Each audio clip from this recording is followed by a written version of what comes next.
which means these playoffs are about to go crazy. The bracket is set, and the games tip off Sunday on ESPN and ABC. So what better time to bring in the voice of the W on ESPN and ABC, our friend Ryan Ruocco. Thanks so much for taking some time out of your day, Ryan.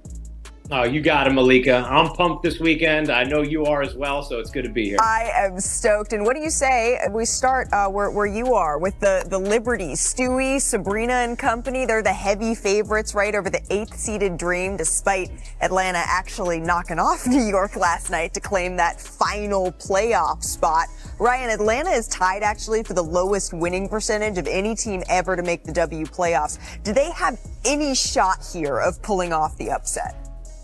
I mean, it's really hard to paint a picture where Atlanta can beat New York in this series. You know, the Dream barely eked into the playoffs and were able to get in against, two teams that were incentivized to not make the playoffs in Washington and Chicago. So I think it's hard to construct a case. The one thing you would say is Ryan Howard last year in the playoffs had an unbelievable 36.83 performance. She's that dynamic. She's the kind of scorer who can at least make you sweat in a game. Tina Charles, one of the all-time great scorers as well. So there is some firepower there. They've been better defensively when Jordan Canada has been healthy, which she is now.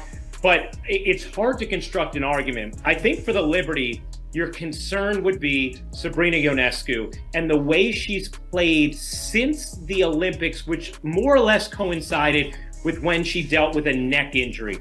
You look at her shooting percentages, they've dropped off significantly. And if you narrow it even more to her last 11 games, which were post-neck injury, you go to like 31% from the floor and the 25% from three holds. And she, at the beginning of the year, the way we saw that floater miss, but that part of her game, developing that, her pick and roll chemistry with Jonquel Jones, the way she was facilitating more, her quicker first step and her quicker movements laterally, her play was really my biggest pillar of confidence for the Liberty this season. So I just think for them, they need her to play like she did for the first, 80% of the season, 75% of the season. Right. Because her being at her best is really key. They may get by Atlanta regardless, but for them to win a title, they need Sabrina to be the Sabrina we saw, which was an MVP candidate for the first 3 quarters of the season. Right, for them to really be able to capitalize on being the betting favorites to win it all. Someone who is hoping to have a little say about that, the Aces, they're going to start their quest for a three-peat in the 4-5 matchup with the Storm, right?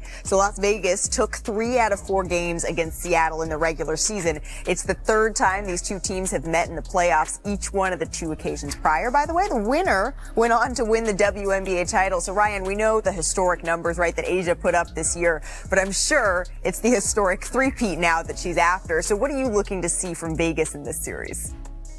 I think you just want to see them look like a confident team, because what I saw at the end of the year was I saw a group that was realizing they were about to play their best basketball. It's something Becky Hammond talked about with Rebecca, Holly, and I a couple weeks ago when we did the Liberty Aces game. She said, you could look at our season and you could say, ooh, we've just never really hit that peak and it's just not coming. Or you can look at it and say, you know what?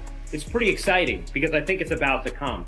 And I think what we've seen over the last couple of weeks is that basketball is here. Now, they may not be as cleaned up defensively as we've seen in years past, but this is a group that has proven, obviously, they can win when it matters most. And one of their key ingredients is Chelsea Gray being at her best. She came off an injury and a re-injury at the beginning of the season, did not look anywhere near herself for much of this year.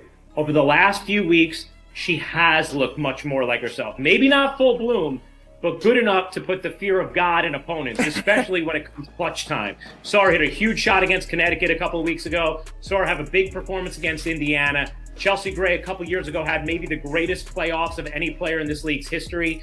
If she is looking even 90% of herself, you can easily make an argument that Vegas is every bit the favorites that New York or Minnesota is. Yeah, you know what's interesting is I was having a conversation with Becky when she was out here after the Aces lost to Los Angeles on a trip in the middle of the season. And she just said, I'm not quite sure whether or not this team is a little bit complacent after you win 2 titles. We're not going to know until we get a little bit closer to the playoffs and that want starts to be there more. And it feels like now we're seeing exactly what she was talking about just a couple of months back. I do want to hit, Ryan, if we could, Caitlin Clark in Indiana taking on the Sun, right? The Sun, they are the favorites, but odds makers give the Fever the best shot of any underdog to pull off an upset in the first round, despite having only 19 games of combined playoff experience on their roster. So you're actually going to be on the call for this one, right, Ryan? That's Sunday on ABC. And in a year that Caitlin Clark, I mean, sky-high expectations, and somehow she still shattered them. What are you expecting to see from the presumptive Rookie of the Year here?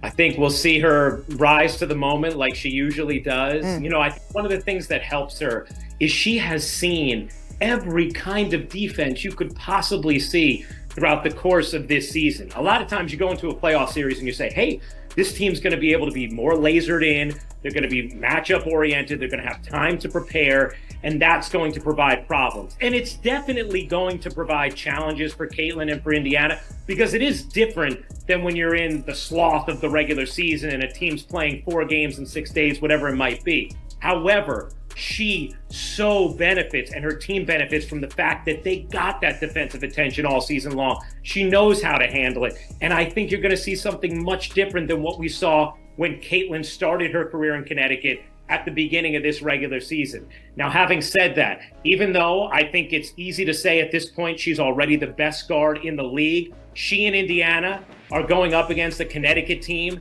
that has unbelievable playoff experience and playoff success. And it's hard to not see some of those tight moments and think about the way Indiana snipes at the refs, looks a little flustered, can look a little inexperienced, and not think that in tight games that could be an area that Connecticut could take advantage of. They play every team tough in the playoffs. It doesn't matter who, whether it's Vegas, the Liberty, Connecticut always plays you tough.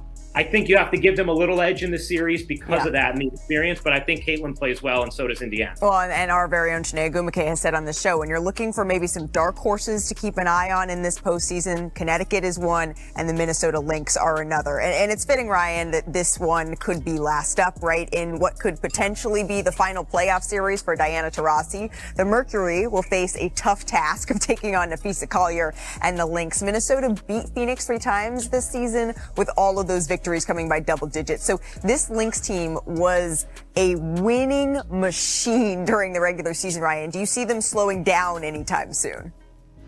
I don't. I mean, I don't. I think they look really good. They all can shoot. I mean, they have 5 players on the floor at every moment who can hit from 3. They have, 3 players who shoot in the mid-40s from 3. They share the basketball. They defend at a high level across the board, and they're coached by, maybe the greatest coach in this league's history in Cheryl Reeve. And Minnesota, they know championship basketball in that city. The atmosphere is electric.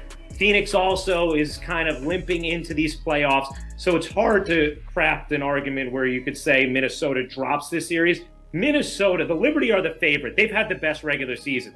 But the team that's been the best team in the WNBA over the last month is the Minnesota Lynx. And that's why I think when you look at the way Asia Wilson's playing better than any player in league history, and Vegas and their championship experience, New York, how close they got last year in their regular season, and then Minnesota and how hot they've been for a long period of time now, and how good they've been when Nafisa Collier's been on the floor. I think you have 3 really strong championship contenders there in those 3 teams. Nafisa Collier was on our show just a couple of days ago, and she said, you know what, we feel good about that we're creeping up on some folks. Don't pay attention to us. Don't look at us too much. We are good just where we are. I do, though, want to hit the Mercury side of all of this, because last night's game, it was billed as if this is it for DT, if this is it, but we did see a tribute video. We saw a speech at center court following the game. So all of that makes you wonder if last night really was Diana's last regular season game.